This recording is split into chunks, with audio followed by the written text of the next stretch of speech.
Hi, I'm Jeanette with Growth Unlimited and Growth University. And today we're going to be talking about making judgments and being judgmental. The other day I had a friend ask me what the difference was between making judgments and being a judgmental person. Given how I sometimes experience this person, it was a potentially loaded question to me. Although he has many wonderful qualities and we're very close, it certainly is the case that I, and several other people around too, occasionally experience him as being very judgmental. In asking me the question, it was clear that he wanted to make the point that everybody makes judgments all the time. And if that's the case, why are only certain people accused of being judgmental? Or to put it slightly differently, is it fair to say that I'm being judgmental if I accuse him of being judgmental? Carl Rogers, the psychologist, had a lot to say about problems associated with being judgmental. The ideal of a non-judgmental attitude was central to his client-centered humanistic therapy approach. Rogers argued that people had a positive growth force that would be stunted from reaching its full potential in the context of judgmental people.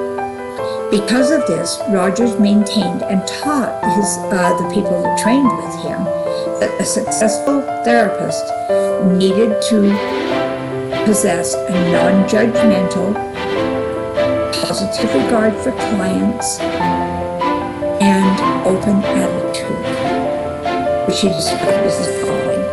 What he said was, experiencing a warm acceptance of each aspect of the client's experience as being part of that client. It means that there are no conditions of acceptance, no feeling of I like you only if you are thus and so. It means a prizing of the person, as Dewey has used the term. It is the opposite pole from a selective evaluating attitude, who are bad in these ways and good in those. So if you look up the word judgmental in the dictionary, there are generally two meanings which help us sort out the issues. One has to do with making judgments, so yes, at a basic semantic level, making judgments is being judgmental.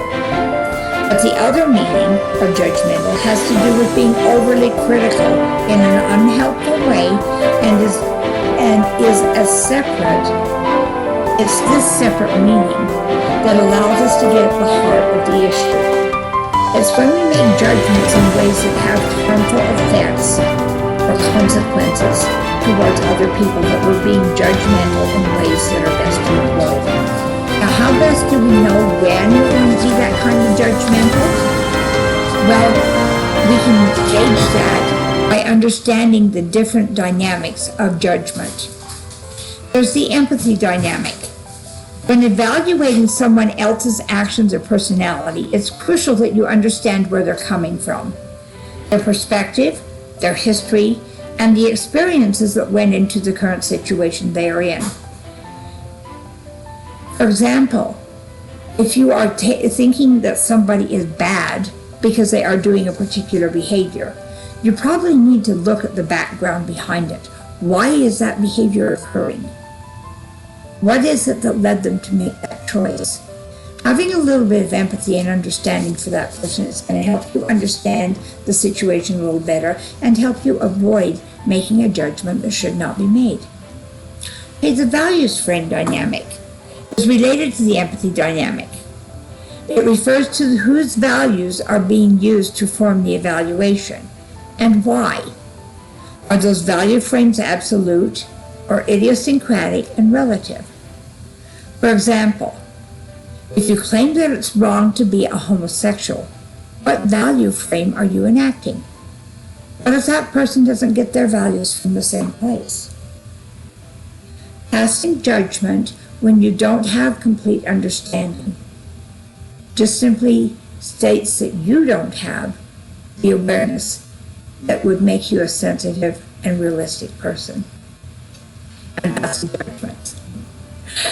Okay, the power dynamic. Obviously, the dynamics are very different if one person has more power than the other in the process. And if you are the powerful person and your judgments carry a lot of influence in other people's lives, you need to be aware of that and make sure that you don't push people into doing things that are not fitting their value system. Okay, the person versus the situation dynamic. Research shows that when judging other people, we tend to over-attribute acts to people's personalities rather than the variables that are in the specific situation. For example, if someone cuts in line in front of us, we'll tend to see that person as selfish and insensitive. Of course, if we cut in line, we will have the situational need very clear in our heads.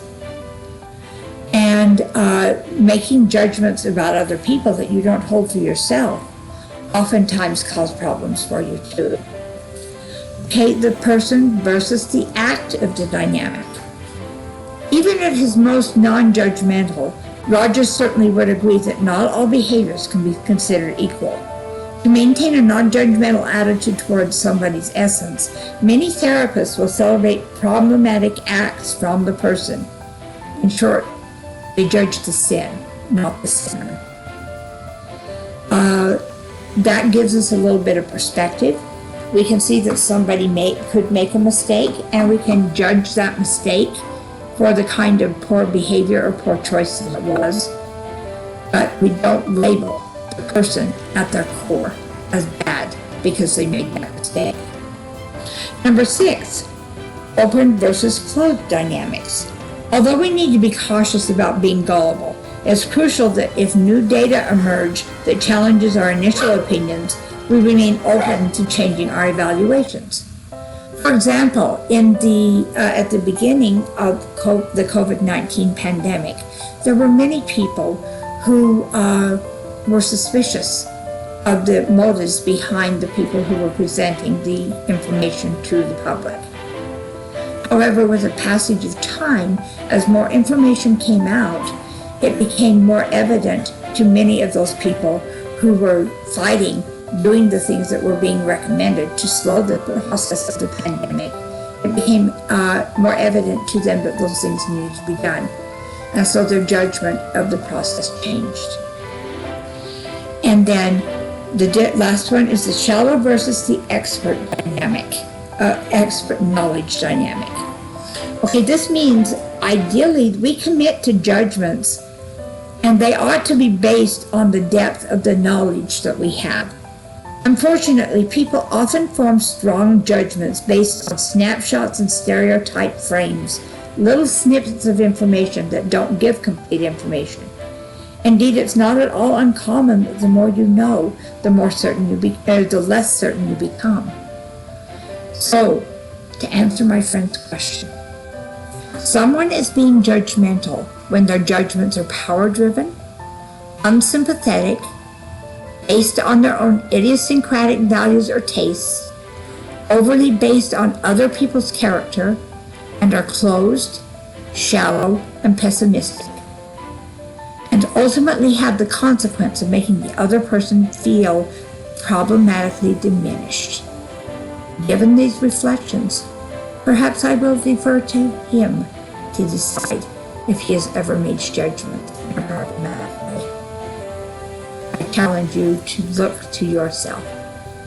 Are your judgments problematic, or are they helpful? Thanks for joining me. If you liked this video and you found it helpful, please subscribe and share it with your friends.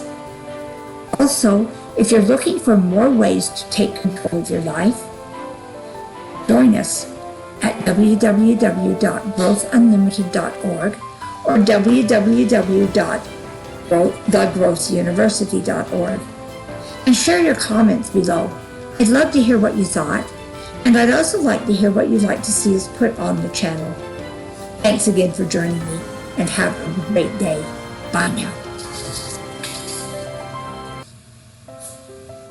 Growth Unlimited's mission is to help you have your life your way. We want to help you take control of your life so that you live the life you've dreamed of, that you deserve. We have a proprietary program that helps you do just that. Check us out by visiting our website and take our free assessment to see how we can help you.